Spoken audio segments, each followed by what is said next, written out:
不動産屋さんの怪談語り手ゆりです。いつも不思議なお話をくださる上野さんという方がいるのですが、その方がこの話を聞いたのは、彼がバイクのツーリングクラブに参加してバイク屋で仲間とたむろしている時だったそうです。そこにクラブの役員で仮名ですが、太田さんという還暦を過ぎた男性がハーレーに乗ってやってきました。太田さんはお店に入り一服しながら上野さんにふと思い出したように、後藤が愛宕山で亡くなって10年だなとポロッと言いました。その亡くなった後藤さんという方はツーリングクラブが創世期の頃からのメンバーで、イタリア製のバイクドカティと国産の川崎を所有していたそうです。そのイタリアメーカーのバイクに無理に側車をつけていたそうで、車検を通すには毎回バイクと側車を切り離して通していたというバイク仲間では評判のライダーでした。そんなある日、クラブの仲間は秋のツーリングを計画し、行き先を決めていろいろ手配をしていたそうです。そんな最中に後藤さんが甲府市の愛宕山でバイク事故を起こしたという情報が入ってきました。現場は甲府市の甲斐善光寺の脇を抜け、愛宕山をカーブで縫うように続く北の武田神社の前まで伸びる峠だったそうです。そこは走り屋が攻めるには最高の曲がりくねった峠でした。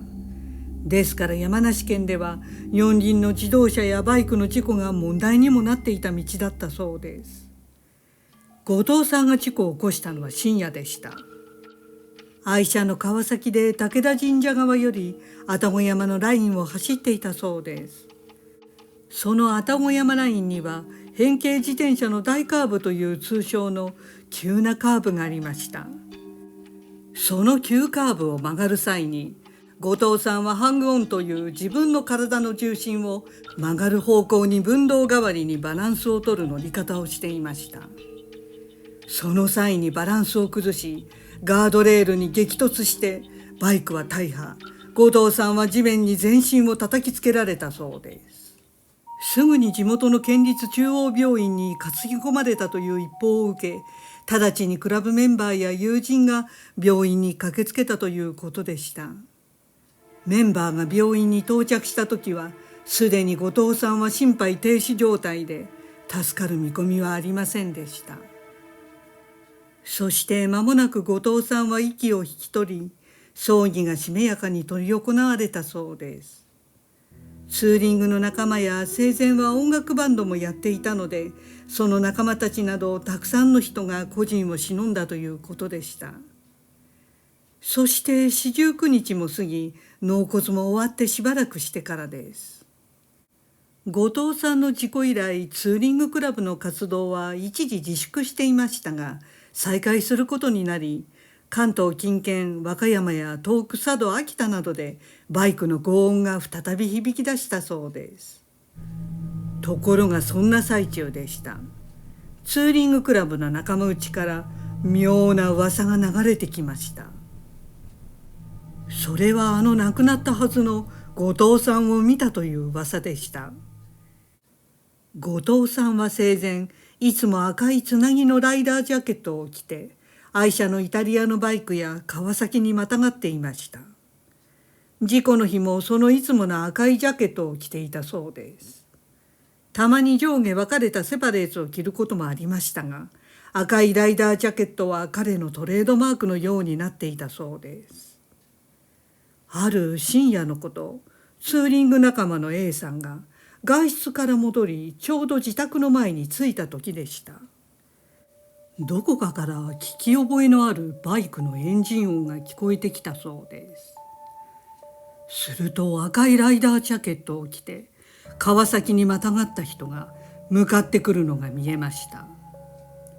A さんはハッとして、あれ、後藤さんと一瞬思ったそうです。よく考えればそんなわけがないのです。するとその川崎のバイクは赤いジャケットを着たライダーを乗せたまま A さんの家の前を走り抜けていきました。 A さんは自分の目を疑いました。それは間違いなく後藤さんだったというのです。また同じツーリング仲間の B さんという人がいるのですが、後藤さんとは生前仲が良かったそうです。後藤さんが B さんの自宅を訪ねてくるときはいつも決まって玄関ではなく B さんのガレージから入っていました。ある夕暮れの時に B さんが自宅のガレージでバイクをいじっていると、背後にふと誰かの気配を感じたそうです。はっとして振り返ってみると、赤いジャケットを着てヘルメットをかぶったライダーがガレージの脇に立っていました。B さんは息を飲んだそうで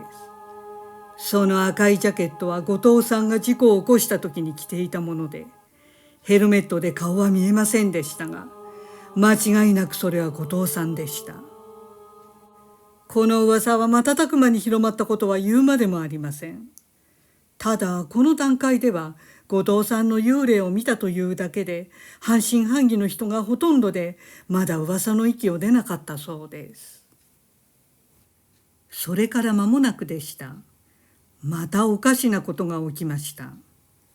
ただ今回はメンバー以外に起きたのです。後藤さんは生前イグニションキーに交通安全のお守りをつけていたそうです。それはセルの透明のビニールに入った鈴のついているお守りでした。ですから後藤さんが鍵を触るとチリンチリンと鈴の音色が聞こえたそうです。その日も夜のことでした。それはツーリング仲間の自宅で、その仲間の奥さんに起きました。奥さんがお風呂から出て着替えて洗面所の鏡の前に立った時でした。奥さんの肩越しにチリンという鈴の音が聞こえてきました。奥さんは何の音と驚いて、すぐ鏡越しに自分の背後に映っているものを見たそうです。するとそこには黒いヘルメットをかぶり赤いジャケットを着たライダーが映っていました。奥さんは恐怖のあまり声も出ず、体が硬直してしまったそうです。メンバーではなくその家族に起きたこの出来事がきっかけで、もう噂が噂ではなくなり、後藤さんの幽霊話は恐怖と脅威に変わっていきました。このツーリングクラブはハーレーや BMW にドカティ、トライアンフなど海外の大排気量バイクを中心にホンダ、ヤマハ、川崎などのバイクライダーがチームを作る大所帯で、いろいろな業種の職業、年齢、性別が集まっていました。そこへこの後藤さんの幽霊事件ですから、誰のところに現れるかも分からず、みんな戦々恐々としていたそうです。そんな中、メンバーの中に神社の禰宜をしている方がいたそうで、クラブの安全祈願も兼ねて後藤さんの供養を執り行ったということでした。ここまでの話を一通り、太田さんは上野さんにバイク屋でしてくれたそうです。